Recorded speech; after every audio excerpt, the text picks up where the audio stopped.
السلام علیکم ناظرین کرام، آج ہم حضرت نوح علیہ السلام کے بارے میں جانیں گے۔ نوح علیہ السلام اللہ کے ایسے پیغمبر تھے جو تقریباً 950 سال زندہ رہے۔ آدم علیہ السلام کے وفات کے تقریباً 1000 سال بعد نوح علیہ السلام تشریف لائے۔ آدم علیہ السلام کے بعد کی نسلیں بہت نیک تھیں، پر تقریباً 1000 سال بعد شیطان نے انہیں بہکانا شروع کیا کہ کچھ نیک اور بزرگ لوگوں کو یاد رکھنے کے لیے ان کے بت بنا لو۔ ان لوگوں نے کچھ بزرگوں کو عزت دینے کے لیے ان کے بت بنا لیے۔ اس وقت تو بتوں کی پوجا نہیں ہوتی تھی، لیکن کچھ نسلیں بعد کے لوگوں آہستہ آہستہ بتوں کو پوجنے لگے۔ کفر اور شرک عام ہو گیا اور ایک اللہ کی عبادت بند ہو گئی۔ تب اللہ نے دنیا میں نوح علیہ السلام کو بھیجا۔ اس وقت انسانوں کی عمر زیادہ ہوا کرتی تھی اور نوح علیہ السلام کی عمر تقریباً 950 سال تھی۔ نوح علیہ السلام نے لوگوں کو اللہ کی طرف دعوت دی۔ سورہ نوح میں اللہ فرماتا ہے، یقیناً ہم نے نوح کو ان کی قوم کی طرف بھیجا کہ اپنے قوم کو ڈراؤ اور خبردار کرو اس سے پہلے کہ ان کے پاس ایک دردناک عذاب آئے۔ نوح علیہ السلام نے اپنی قوم سے فرمایا کہ اے میری قوم، میں تمہیں صاف ڈرانے والا ہوں، تو تم اللہ کی عبادت کرو اور اس سے ڈرا کرو اور میرا کہنا مانو، وہ تمہارے گناہ بخش دے گا۔ نوح علیہ السلام تبلیغ کے سلسلے میں بہت محنت کرتے تھے، دن رات لوگوں کے گھروں اور اجتماعات میں جا کر دعوت دیتے تھے۔ نوح علیہ السلام لوگوں کو پرائیویٹلی اور پبلکلی سمجھاتے تھے، یہاں تک کہ انہیں یہ کرتے کرتے 950 سال گزر گئے اور صرف چند لوگوں کے سوا کوئی ایمان نہیں لایا۔ نوح علیہ السلام کی قوم ان کا مذاق بناتی تھی اور کہتے تھے، اگر تم سچے ہو تو جس عذاب کا تم وعدہ کرتے ہو اسے منگا لو۔ نوح علیہ السلام کی قوم سردسل برائی میں آگے بڑھتی گئی اور نوح علیہ السلام کو پریشان کرتی رہی اور سوائے کچھ لوگوں کے کوئی ایمان نہ لایا۔ پھر اللہ تعالیٰ نے نوح علیہ السلام پہ وحی دی اور فرمایا، آپ کی قوم میں سے جو ایمان لا چکا ہے ان کے سوا اب کوئی ایمان نہیں لائے گا، بس تو آپ ان کے کاموں پر غمل نہ ہو۔ پھر جب اللہ نے ان پر وحی کیا اور بتا دیا کہ کوئی ایمان نہیں لائے گا تو وہ نا امید ہو گئے اور اپنی قوم کے لیے بد دعا کی کہ اے میرے پروردگار، تو کسی منکر کو روح زمین پر زندہ نہ چھوڑنا اور مرد و عورت جنہوں نے ایمان لایا ان کو بخش دینا۔ نوح علیہ السلام نے جب اللہ کو پکارا تو اللہ نے نوح علیہ السلام کو ایک بڑی کشتی بنانے کی وحی کی، لیکن نوح علیہ السلام نہیں جانتے تھے کہ وہ اتنی بڑی کشتی کیسے بنائے۔ تو اللہ نے جبرائیل علیہ السلام کو ان کی مدد کے لیے بھیجا۔ نوح علیہ السلام کے پہاڑ پہ رہتے تھے، ان کے آس پاس درخت نہیں تھے، پانی نہیں تھا، انہیں بہت سے درخت اگائے، انہوں نے انہیں کاٹا، پہاڑ پہ بیٹھ کر کشتی بناتے رہے۔ لوگ جب نوح علیہ السلام کو کشتی بناتے دیکھتے تو ان کا بہت مذاق بناتے اور کہتے، یہ کیسا مجنون ہے جو پہاڑ پر کشتی بنا رہا ہے۔ دھیرے دھیرے بہت محنت کے بعد ایک بہت بڑی کشتی تیار ہو گئی۔ ایک جگہ آتا ہے کہ وہ کشتی بننے میں تقریباً 100 سال لگا۔ یہ کشتی 100 سال میں تیار کی۔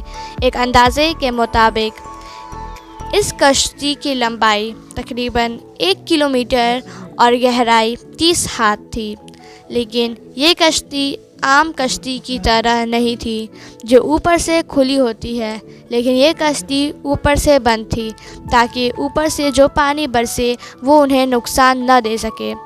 کشتی کے 3 فلور تھے اور ہر فلور میں ایک دروازہ تھا۔ اللہ تعالیٰ نے نوح علیہ السلام کو حکم دیا کہ تمام مومن اپنے گھر والوں اور اس زمین کے تمام جانوروں کا ایک ایک جوڑا کشتی میں سوار کر لو۔ اللہ نے آسمان اور زمین میں سے پانی کھول دیا، سیلاب آ گیا۔ اس سیلاب نے تمام انسان اور جانوروں کو غرق کر لیا اور یہ طوفان پہاڑ کے اوپر تک چلا گیا اور صرف نوح علیہ السلام کی کشتی اس طوفان میں باقی رہی۔ صرف وہی لوگ اور جانور باقی تھے جو اس کشتی میں سوار تھے۔ اس کے باوجود نوح علیہ السلام کا بیٹا کشتی پر نہ آیا۔ نوح علیہ السلام نے اسے پکارا اور کہا کہ اے میرے بیٹے، اس کشتی میں آ جا اور ان کافروں کا ساتھی نہ بن، لیکن اس نے کہا کہ میں کسی پہاڑ کی چوٹی پر پناہ لے لوں گا۔ فرمایا کہ آج اللہ تعالیٰ کے حکم سے کچھ بچنے والا نہیں۔ باپ اور بیٹے میں یہ گفتگو جاری تھی کہ ایک تیز لہر نے ان کے بیٹے کو غرق کر دیا۔ جب نوح علیہ السلام کے سامنے ان کا بیٹا غرق ہو گیا تو ان کے آنکھوں میں آنسو آ گیا اور پکار اٹھے کہ تو نے مجھ سے وعدہ کیا تھا کہ میرے گھر والوں کو نجات عطا کرے گا اور تو تمام حاکموں میں سے سب سے اچھا حاکم ہے، لہٰذا یہ ناممکن ہے کہ تیرا وعدہ پورا نہ ہو۔ اللہ نے فرمایا، اے نوح، وہ تیرا اہل نہیں تھا کیونکہ وہ کافر تھا اور کفر نسب کو ختم کر دیتا ہے۔ اور اللہ نے نوح علیہ السلام سے فرمایا کہ آپ ہرگز وہ نہ مانگے جس کا آپ کو علم نہیں ہے۔ نوح علیہ السلام یہ بات سمجھ گئے اور فوراً اللہ سے توبہ کیا۔ نوح علیہ السلام کی کشتی سارے انسانوں اور جانوروں کو لے کر بلندی سے پانی کے اوپر تیر رہی تھی اور زمین کی کوئی چیز نہ بچی، جو بچا تھا وہ تھا کشتی والے۔ وہ لوگ 6 مہینے تک اس کشتی میں رہے۔ اللہ کے حکم سے پانی میں رک گیا اور اللہ نے زمین کو حکم دیا کہ زمین سارا پانی نکل جاؤ اور زمین پہاڑ پہ رک گئی اور اللہ نے حکم دیا کہ تم سلامتی سے اتر جاؤ، آپ سب پر برکت نازل ہوگی اور ان سب پر بھی جو آپ سے پیدا ہوں گے۔ پھر صرف نوح علیہ السلام سے آگے کی نسل شروع ہوئی، زمین میں ان کی اولاد کے علاوہ کسی اور کی اولاد باقی نہ رہی، سارے جانور کی نسلیں بھی یہیں سے شروع ہوئی۔ نوح علیہ السلام کے 3 بیٹے تھے، سام، حام اور جنفت، ان سے دنیا کی نسلیں شروع ہوگی۔ سیم کی اولاد گنگودمی رنگ کی تھی، عرب، سائریا، فلسطین اور اسرائیل کے لوگ سیم کی اولاد ہیں۔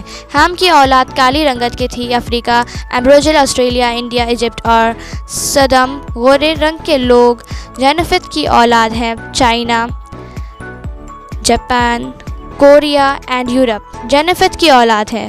نوح علیہ السلام کے 4تھے بیٹے جو ایمان نہیں لائے، اس وقت سے کوئی نسل نہیں ہوگی۔ طوفان کے بعد نوح علیہ السلام 3.5 سال زندہ رہے۔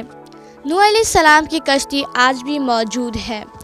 ریسرچرز نے ترکی میں کشتی ڈھونڈ لی ہے اور قرآن میں اللہ نے فرمایا، اور بے شک ہم نے اس واقعہ کو نشانی بنا کر باقی رکھا۔ جو لوگ اسٹوری پہ ڈینائی کرتے ہیں وہ ایویڈنس پہ ڈینائی نہیں کر سکتے ہیں، اور یہ اس واقعے کا سب سے بڑا ایویڈنس ہے۔ سبحان اللہ۔ ناظرین، یہ نوح علیہ السلام کی زندگی کے بارے میں ایک بہت ہی خوبصورت واقعہ تھا جسے ہم نے آپ کو قرآن کی روشنی میں دکھایا ہے۔ تو ملتے ہیں آپ کے ساتھ ایک نیو ویڈیو میں، تب تک کے لیے اسٹے ٹیونڈ۔ جزاک اللہ۔ یہاں تک ہماری ویڈیو دیکھنے کے لیے آپ کا تہہ دل سے شکریہ، اور اگر آپ ایسی اور ویڈیوز چاہتے ہیں تو ہمارے چینل کو سبسکرائب ضرور کریں۔ ملتے ہیں آپ کے اگلی ویڈیو میں۔ Don't forget to subscribe Aliya Shafiq for more videos like this. Stay tuned to our channel and have a nice day.